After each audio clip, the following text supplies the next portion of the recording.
You don't have a visibility problem. You have a structure problem. Because if people can't find your show when they're really searching for what you do, you're not invisible. You're just unsearchable. And no amount of reels, repurposing quote graphics, social media hustling is gonna fix that. So today we've got to talk a little bit about that scary thing called SEO.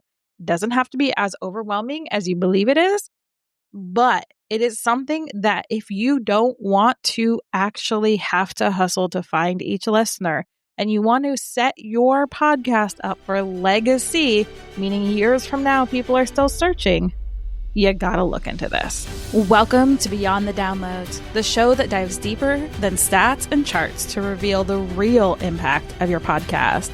I'm Jennifer Dragonette, founder of the Bold Action Collective, where we believe that bold moves truly spark transformation. Each week, we explore how your unique story, passion, and purpose can create powerful connections that will change lives, yours and those of your listeners. If you're ready to go beyond the metrics, embrace bold action, and unleash the life raft potential of your podcast, you're in the right space. Let's go.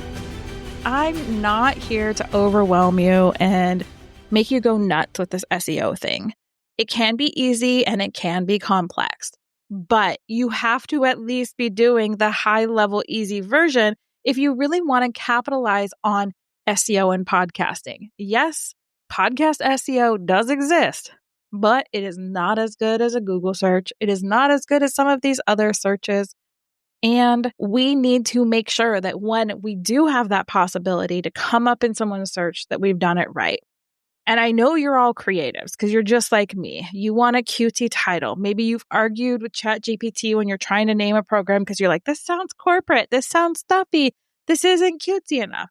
But the one thing that Chat has right here is it is searching the web. So it is actually giving you the key words, those boring fingers, as I call them, that our people are searching, because what's in their head is not what's going to their fingers and is not what they're searching.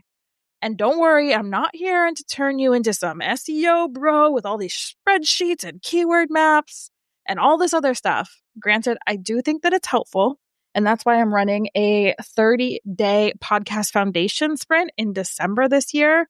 Really excited for this. You don't even have to show up live to the calls. You still get all of your answers. It gives you everything to walk through so that it doesn't have to be overwhelming. And yes, there is a spreadsheet in there. Sorry, not sorry. But don't worry, I'm not going to bro you out and overwhelm you and do y'all the hustle, but we have to fix this. I'm here to make the podcast SEO super simple for any human to do. Because let me tell you, the deep dives that I do on my clients take me a long time, and I'm refining them every single month. It's taking me 2 to 3 hours every single month. I don't want you to be overwhelmed by this. What I want you to know is that as you grow, sometimes these things need to be tweaked. When you understand the basics of your podcast title, your episode titles, your show notes, and how all that stuff works together with specific words, you stop just spreading your message into the vastness of podcast land, and you start talking to your person. You start building the podcast that works when you're not working. We all want that elusive passive income and that passive business. Well, passive doesn't mean it was passive from the beginning. It means you worked hard to align yourself, and SEO is a great way to do this. So let me give you an example from this show. I used to love cutesy stuff. My title is still super cutesy. Highly don't recommend Beyond the Downloads. I do get lucky with the word downloads because a lot of you have searched how to get more downloads. So I do get lucky with that word. However, you also notice that I have a tagline because I was refusing to not be freaking cutesy. Highly don't recommend, but if you're going to do it, you better tagline it. Because there are only let's take that back. There are 3 guaranteed spots that are searchable on all podcast players. That's your podcast name, your name field, and the episode titles. Not all players will look at your beautiful SEO-rich show notes. So those are the 3 places I need you to have the boringest fingers and keyword. And yes, you can put some keywords after your name. So I could put Jennifer Dragonette, podcast strategist, Podcast marketing. Pick up some keywords by switching that out.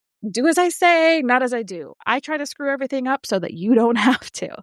But what happened is, as you can tell in the last few episodes, I've been really tightening up my titles. I've been getting real stinking boring. And for those of you that know me, you know that I'm not the boring one. I'm the one that goes and speaks on stage in a giant pool floaty to try to make a hard topic fun. I try to put the fun in everything I do. Don't put the fun in those 3 sections. Again, your podcast name, your name itself, your name field, and your episode titles. I need you, creatives. Please, I'm begging you, begging you, begging you, begging you. Listen to me.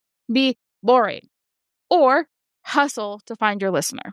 The choice is yours. But you can see, as I have changed the titles in the last few episodes, what's happening is I've actually seen a 20% growth in the last month by just making those simple tweaks, by getting real boring with these titles. It sucks and it is so hard and I feel for you. So we do have to find that balance, because I know this isn't just about keywords, but we've got to connect with our audience.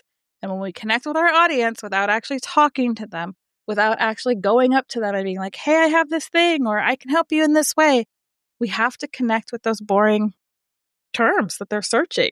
So it's kind of this balance of give and take, especially as a creative. But if you want your dream client to search for something that they're struggling with and find you, your story, your voice, your solution, your offers, your business, your podcast, you have to start looking at what they're using their boring fingers to type into these systems. So I know this is hard, but it's totally worth it. If you need support, again, I have a 30-day sprint. And don't worry, I know it's through the holidays. You have forever access to it, meaning that in the community, if you ever need help, like 6 months down the line, just pop your questions in the community. It'll be a great guide. It's going to be a wonderful sprint. I'm super excited about fixing the podcast foundations. And again, because it's over the holidays, I've actually added a bonus call so that if you miss one, you can come to another one. We'll be super flexible and you get a bonus one-on-one strategy session with me. I mean, I want to make sure that you get the touch points, because we're all sick of those buy it DIY things that we just have collecting dust in our email inbox, right? Oh, yeah, I know. You feel it. So this week, your 10-minute bold action step. Are you ready? This is it. I want you to open your podcast app or hosting platform. You can go to either one of them. I personally like to go to the apps. I like to search Apple because I can find all the things in Apple. I'm an Apple user, blah, blah, blah. But you can go to wherever you want to go. Any of the podcast apps, you can go into your own hosting app, because most hosting apps also have a podcast player app, which, like if you're not on Buzzsprout, your show will still show up on Buzzsprout's feed.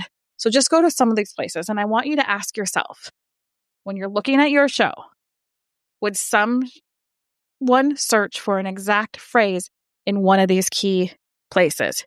Your title of your episode, your podcast name, or your name field itself? If not, we got to go deeper. Number 2, does any of your episodes solve a problem or answer a quick question? The more specific we get, which is so hard as creatives, the easier it's going to be for someone to find your show, want to hit play. It's not just about finding it. It's about convincing that person to take the first step to say play. Then you only have a few seconds in the beginning to capture them to make them listen. But that's a different episode.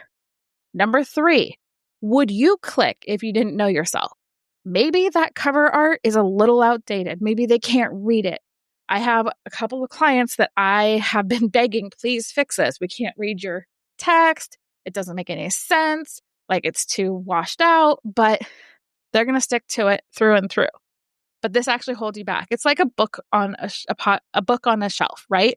Like if you're looking at 2 books about the same topic, you might be more apt to pick up something that visually appeals to you. Same with your podcast.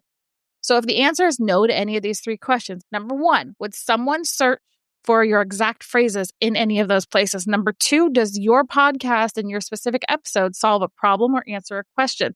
Number 3, would you actually click if you didn't know yourself? The answer is no. I want you to just pick one episode, or maybe think about putting a tagline on it or adding to your name field. I want you to just pick one. And I want you to make sure that it's clear, searchable, and irresistible. That's it. If you need a quick formula, think problem and outcome. What are people searching? Because they're either going to be searching with their boring fingers a problem or an outcome. Like problem might be my podcast isn't growing. So I might give you 3 tips to grow your podcast. Maybe your health and fitness. Why has my energy tanked? Is it my hormones? So I might do 3 reasons or 3 ways to check your hormones for your energy or something like that. That's obviously not my field and that was terrible, but it's something close to that. Like reasons your insurance company won't pay. What to do after a car accident. I got in a car accident. Now what? I'm taking these from some of my clients that I have, but it's a simple shift. Think of problem and outcome and what people are actually typing into Google. Don't know? You can also ask your audience. You can take your 10 minutes to ask your audience, like, well, what are you typing in?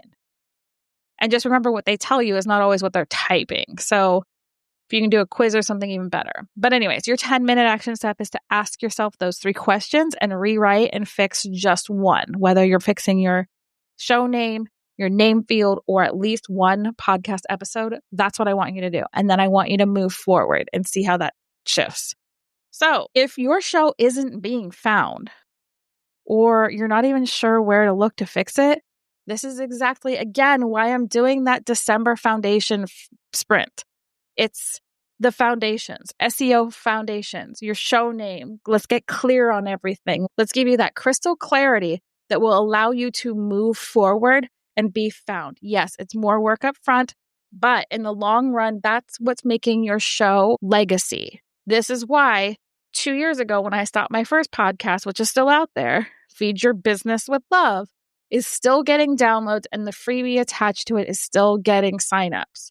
Granted, they don't get anything more than the freebie anymore, but it's still getting signups because I use this SEO and I put the foundations down to give my podcast a legacy platform. This is the exact system I've been using with my clients to clean up their show titles, their episode strategy, and visibility. And we're going to do it in 4 weeks. Scratch that. We're going to do it in 5 weeks because it's December and it's the holidays. And if you miss one, I don't want you to feel like you're missing out. There's all replays. There's a guide. There's a one-on-one strategy session with me because I'm here for the touch points. I'm so sick of content and groups that's just high-level fluff. I want to make sure that everything is tailored for your business. So that's why I do a group and the one-on-one call and give you the download so that you can go through this SEO stuff and have it all saved for you because I don't want to leave you high and dry. That's what I got. That's all the things that I've been, I had gotten from all my coaches, not all of them, most of my coaches. And I don't want to do that to you. I want to make sure that you have this. And then you have forever access to that foundation's actual sprint content. So you can rinse and repeat this over and over and over again. You don't need ads. You don't need to change your voice or your message or your branding or any of that stuff all over again. You just need to get found. And that starts with fixing your foundations. So if you're ready to do more, and you've already taken that 10-minute action, join us in the December sprint. Don't want to do it as a group? Grab a CPR audit. I mean, they're pretty freaking amazing if I say so myself, and you get 30 minutes with me for free, and we can just kind of talk about like where you're at, simple tweaks, and move forward. Let's make sure that your show stands out, is searchable, so that you can build a legacy platform and maybe start to build some of that passive income and that passive marketing that you desire. Next episode, we're talking about the most underrated visibility secrets and how to build your community around your show. You're going to learn how to turn your podcast into a magnet for ideal listeners, clients, collaborators, and maybe even your newest best friend. And why downloads don't matter nearly as much as depth. So I will see you next week. Go out and make today amazing because you are beautiful, you are wonderful, you are worthy, and your story deserves a microphone.